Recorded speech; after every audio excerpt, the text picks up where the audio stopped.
Season's greetings and welcome to another episode of Becoming Chiron, the key to unlocking healing and personal alchemy. With me, your hostess, Ursula Duffy. It's been a very long time since I've recorded a podcast episode. So I am back for today, and then we'll be back again in the new year to continue on with our Season 2 and series as promised with Chiron through the houses and Chiron through the signs. So October was a very intense and chaotic and insane month in general, and for me especially. I believe in the last episode that I recorded in early November, as you know, eclipse seasons can cause the chaos and forced change and all of that. So that was definitely a lived experience for me. And then we continued on into November. And then since the beginning of this month, I came down with and have been recovering from the flu. So I am apologizing in advance for my voice. And if there is any coughing or sniffles during this recording, I apologize. I will try and avoid it. I will try and keep this one relatively brief. So today we're going to finish up the 3-part series that I've started for the beginning of Season 2, all about Chiron in the first house. And just as a reminder, the whole reason why I started this podcast, the name of the podcast, everything, Becoming Chiron, is about my lived experience and personal Chiron placement of Chiron in the first house. So if you haven't listened to any episodes yet, this is your first one, I highly recommend dialing back to the beginning, starting with the first episode where I discuss in depth my own personal Chiron placement, my intentions, and why I started this podcast. So every single episode up to this point has been very much about Chiron in the first house. So we'll close out today with the 3-part series, part 3. We'll do the Astro Weather forecast as usual, and then I will read from some of Barbara's book, Barbara Hand Clow, her book Chiron, the Rainbow Bridge Between the Inner and Outer Planets, and then share in her words and her descriptions what Chiron in the first house means and how that experience can be a very big part of somebody's life. And then I'll pull a card for us and we'll close out. So I just wanted to get on and record while my voice is back and I'm feeling good, and before the holiday and a very special time of the year as we are on the eve of the winter solstice here in the Northern Hemisphere. It is Tuesday, December 20th, about 10:30 a.m. here in Atlantic City, New Jersey. It is very chilly and the sun is shining and it's a beautiful day here. So let's get right into it. Let's get into the Astro Weather and the Astro Weather forecast. And we have some interesting shifts that we are experiencing at the end of this year, calendar year. So what we had just about 45 minutes ago was Jupiter shifted back into the sign of Aries around 9:30 a.m. this morning. So we've had a bit of a preview the second half of 2022. Jupiter was in Pisces for a while. In May of this year, it shifted briefly into Aries. It got to about 8 degrees, and then it retrograded back into Pisces in October. And it's been at the very end of the zodiac, the late degrees of Pisces, for the last couple of months, and now it's just shifted back into the sign of Aries, where it will be until May of 2023. Jupiter usually spends about a year in each sign. This one has been really interesting as it's been kind of at the end and the beginning of the zodiac, kind of dancing, and it hasn't really secured itself fully in Aries for a full year. It's been this sort of back and forth. And it's interesting because, like I said, Pisces is the end of the zodiac. Jupiter rules the sign of Pisces. It's the traditional ruler. Jupiter relates very much to our sense of expansion and growth, our spirituality. A lot of astrologers call Jupiter the Santa Claus of the zodiac. So this kind of big shift happening again right around Christmas is really interesting. So right now, Jupiter is sitting at what's called the Aries point, the first degree of the zodiac, 0 degrees of Aries. Now, this is interesting because tomorrow we have the solstice, which is pretty much the sun's ingress into the sign of Capricorn. And that'll be tomorrow around 4:48 p.m. here on the East Coast. And as the sun shifts to 0 Capricorn, it will square Jupiter at 0 degrees of Aries. So we start this part of the year, the winter season here in the Northern Hemisphere, with this very interesting square between the sun, which is our sense of identity, our inner light, who we are at our core, and Jupiter, our expansion. And that we've talked about squares ad nauseum in this podcast. So the best way to work with this is to just find out where it is in your own chart. For me, Capricorn is my 9th house and Aries is my 12th. So that's a very interesting setup to start the season with energetically. 9 is our adventure house. It's where we learn, it's where we explore, it's higher learning, connection to higher self. It's teaching, publishing to an extent. And 12 is a very interesting space. It's kind of like our blind spot in all of our charts, our 12th house. It relates to our mental health. It relates to reaching the masses. It relates to where we go for retreat, how we fill our own cups energetically in a very big way. It relates to our dreamscape. It relates to the unconscious parts of ourselves. So energetically, that's a very interesting square, personally, and then as well as just collectively. Who we are and how we grow is really the energy that we're facing on a collective level. But individually, like I said, find out where it's happening in your own chart. And this is also important because on Friday, we have the Capricorn new moon. So that will also square Jupiter, as that will be in the very early degrees of Capricorn as well. It'll be Friday, the 23rd, 5:15 a.m. here on the East Coast. It's interesting. And then we also have several planets in Capricorn at the moment. We have Venus, Mercury, the sun as of tomorrow, the moon as of Friday, and Pluto is still on the sign of Capricorn. So each one of those planets will meet up with their pretty much once a year, besides the moon, meet up with Pluto. So we have that kind of going into the energy, into the mix as well, which is interesting. And just a reminder too, Capricorn and Aries are 2 cardinal signs, which means that's the energy, the modality is the energy of starting something new, of beginning. So we have this return of the light here in the Northern Hemisphere with this little bit of a challenge reminder in the energy and very interesting energetic setup. And I also wanted to share the etymology of the word solstice, because I find it really fascinating, and having so fortunate now to be living on the coast. I get to watch the sun almost every day and see the dance between the sun and the moon and how they change, where they rise and where they set throughout the year. It's really, really, really special. And it's really cool this time of the year because we get to watch the sun. I get to watch the sun. So the etymology is really interesting. It says the word solstice is French. It comes from the Latin. And it's the 2 parts of the word are sol and what's the other one? Sister. So it says here, English adopted solstice from the Old French word of the same spelling. The word originally came from Latin as a combination of sol, which means sun, S-O-L, and sister, which means to come to a stop. So it says it's related to the Latin word solstitium, which means point at which the sun seems to stand still. And just being able to watch it now for the last couple of years, it really does. It's so cool to just see it get to this point in the sky where it rises. And pretty much just like for several days to a week, just come up in the same exact spot and then slowly start to shift back to the other parts of the sky where it rises. So this is really, really cool. And I just love that I get to watch it. So solstice tomorrow, return of the light. Our days will start getting longer again here in the Northern Hemisphere. And we have this square to contend with. And as I always say, squares are challenges. They're like threshold experiences that force us to act.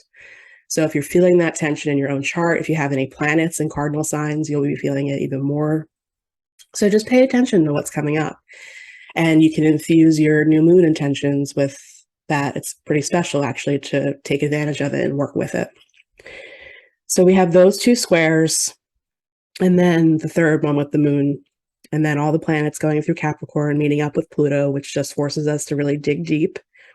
And then we will close out this year and start the next calendar year with Mercury Retrograde. This is the fourth retrograde of this year. It will begin next week on Thursday, on the 29th, in Capricorn. So we're now fully shifting from the air signs into the earth signs. So this will be different for all of us because the Mercury retrogrades all next year and the following year primarily will be in earth signs. So those, if you use whole sign houses like I do, that will be different parts of your chart. So pay attention to that. We're shifting, like I said, from the air signs to the earth signs. So it's a very different feeling. Mercury rules one of the earth signs, Virgo. So we'll have Mercury in its sign of, what's that, exaltation, and another Mercury ruled sign for the retrogrades that are coming up throughout the year. So it's going to be very different. Like I said, if you have any planets in these signs, it's also very important, as the retrogrades will be possibly contacting natal planets of yours. So pay attention to that.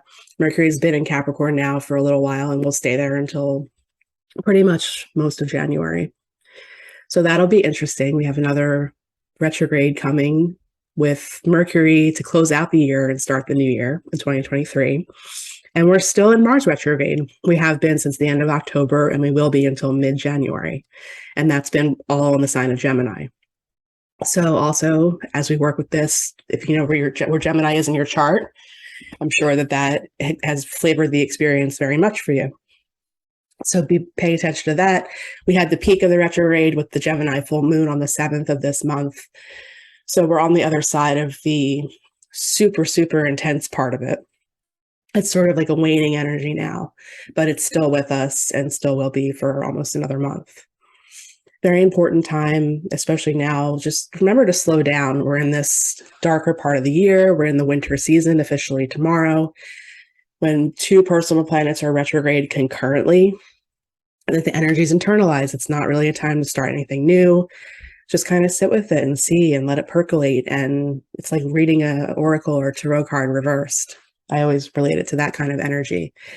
So just see what's been coming up for you and reflect on it and excuse me, see how you can carry that forward into the new year.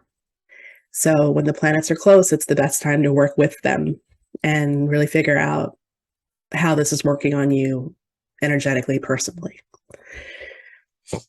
And that's about it for the Astro Weather forecast for today. It's quite a bit. We have some really big shifts coming in 2023 with outer planets changing signs, and I'll get to those as they happen throughout next year in the forecast in every episode. So stay tuned for those. And just wanted to say season's greetings, whatever you celebrate. If you don't, I hope that the next couple of weeks are beautiful for you and that you've just spent some time reflecting on this year. It's been a very interesting year. It's been a bit of a wild ride. And I just love looking at the numerology as well. We're going to be shifting from a 6 year into a 7. So 6 being in numerology foundations and 7 going more into being the mystic and the explorer energetically. And I think that that's going to be a very interesting shift, especially with what the planets are going to be doing too. So it's a really, really good time over these next 11 days to just reflect and steep in everything that's happened this year. If you do vision boards or anything like that, that's a really cool thing to do at the end of the year for the new year to come. So we're starting a new calendar year, and then shortly thereafter on the equinox, we'll be starting a new astrological year. So stay tuned for all of that. I'll be talking very much about it. So let's get into Barbara's book. So how she has this set up is she did all of her chapters are very specific, but they also reference all of the research that she did for this book. So if I'm reading something and it's referencing a chart or a client or part of her research, that's what's being described. So as we do this in snippets, it will kind of be her words about generally the energy, but then also I won't go into her research. I just recommend getting the book if you want to dive deeper into it and kind of see everything behind her words and what she put into this book. So if it doesn't make sense what I'm talking about when I'm reading, that's because she's referencing research that is in a different part of the book. So this is what Barbara says. This is her Chiron through the houses chapter. And this is what she says about Chiron in the first house. Chiron's presence in the first house signifies that the individual will play a chirotic role in the lifetime. That is, they will embody chirotic energy in their sense of self and how they express themselves.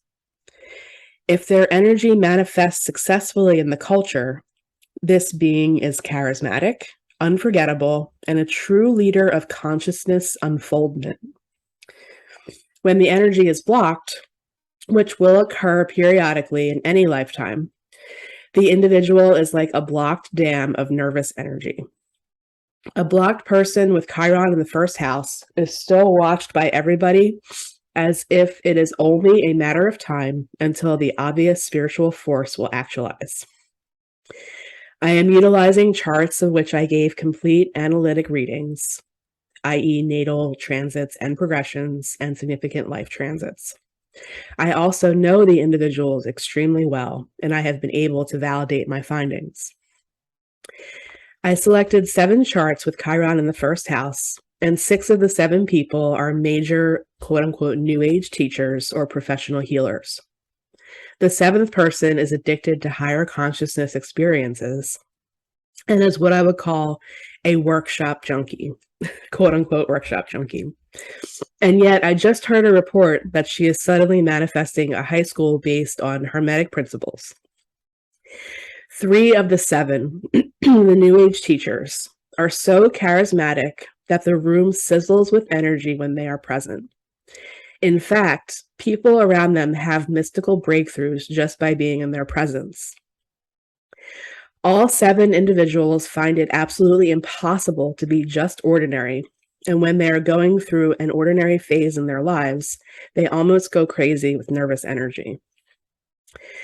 2 of the people are hands-on healers, and I have been touched by both.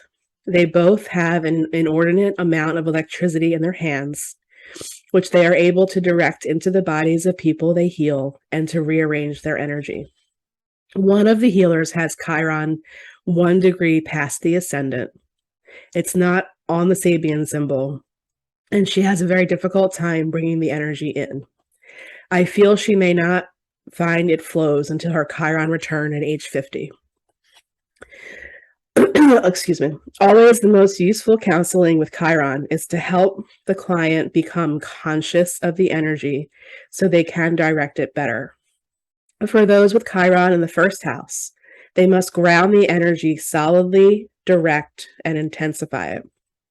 Acupuncture is extremely effective with these individuals, and they require a stable and nurturing domestic environment. Often this is hard to achieve. One of the teachers is very well known and charismatic, and he requires the balance from his family and children. In fact, just about the only soothing moments he ever has are when he is alone with his family. Outside of his small nurturing unit, the sky literally crackles with fire around him, and the elements seem to be altered. These individuals need nature and soothing music to stay centered.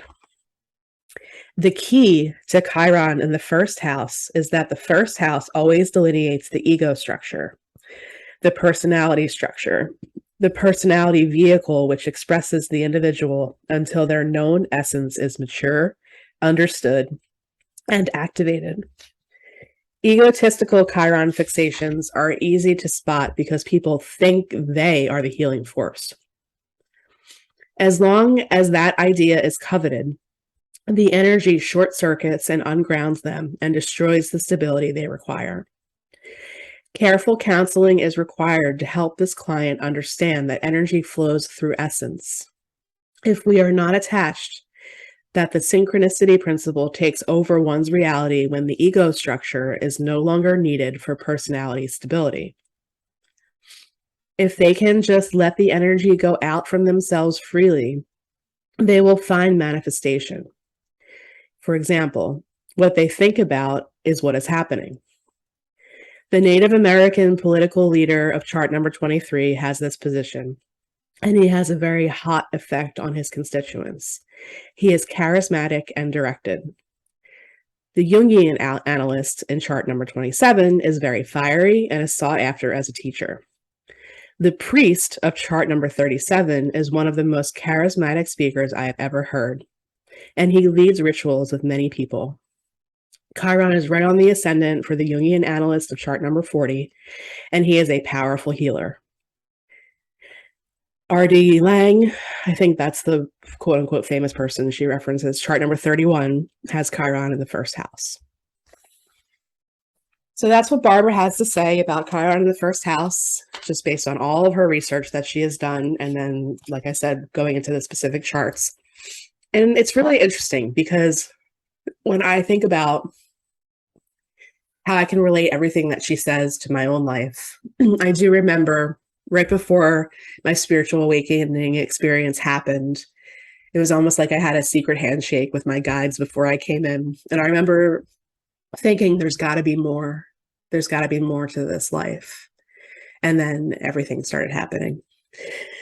So, like I said, if you haven't listened to all the other episodes yet, go back as you can. There are quite a few at this point, which makes me really proud and happy. And just listen to my stories. And the whole reason behind my doing this project, this effort, this podcast, the sharing, everything, is so I can come and do what I came here to do, and that is to embody Chiron. I have Chiron, just as a reminder, my ascendant is 11 degrees of Taurus, and I have Chiron at 17 degrees of Taurus. So there's been a lot going on in that space with Uranus going through since May of 2018. It's really awoken my Chiron in a very interesting way. And one of the things that I've also shared when I shared my Healing the Root episode, that I still go to a network chiropractor. I've never tried acupuncture, but I do still have energy work done on me routinely, where I'm at once a month at this point, and I actually go see her today, which I'm really excited about. And I can attest to that too, as far as the nervous energy. It's not so much anxiety for me. I've never really experienced that, but it is just like this restlessness. It's just this knowing that there's something more, there's something bigger, and it's my responsibility to embody it. I'm also attuned to Reiki, so I can very much relate to that whole energy coming through me in my hands in particular. And I've also done Qigong a little bit, and I find that really, really fascinating, just the way that that energy feels and the way that that comes through. So if you have Chiron in the first house, if you've listened to this podcast and you have anything that you'd like to share about your experience of Chiron in the first house, in particular related to what I just read, that passage, I'd love to hear from you. I'd love to hear from you anyway. Email is the best way if you want to share anything with me, or you can comment on, I think you can comment. Well, feedback is always appreciated. Reviews are always appreciated. The podcast is also now on Amazon Music and Audible. That's a new platform that I just added it to. You can comment on YouTube. The podcast is on the Sea Goddess Healing Arts YouTube channel. You can comment there, or just email me. And if you'd like me to share, or if I'm allowed to share what you share with me, just let me know and I'll read it on the next episode. So that is ursaalchemy@gmail.com, URSAALCHEMY. And I'm going to pull our card for today from Work Your Light, Rebecca Campbell's, one of her wonderful oracle decks. And then we'll close out. I know I'm starting to sound a little nasally, so I want to avoid that. All right, so let's see. This card is still coming. Here we go. Oh, the Pleiades, double mission, channeling and uplifting humanity. That's pretty cool. Pretty cool. And so her cards in this deck are broken into categories. And the Pleiades are in the what she calls suit number 5 transmission cards. And it's card number 118. So let's see what this has to say for us. The Pleiades are a group of star beings dedicated to raising the vibration of the planet and sharing new consciousness through creations and technology. They have been incarnating on Earth since near the beginning of humanity. You are a soul who has a double mission: to grow at a soul level and to raise the vibration of the planet. If you have been called to write, speak, or channel, this is your sign to keep doing it. Your work is divinely guided. Of all of the souls, Pleiadians are the chattiest, and so perhaps you have already started channeling some of this work into the third dimension. Thank you for doing your part in the great plan. Your presence and unique light is needed. And this is the transmission.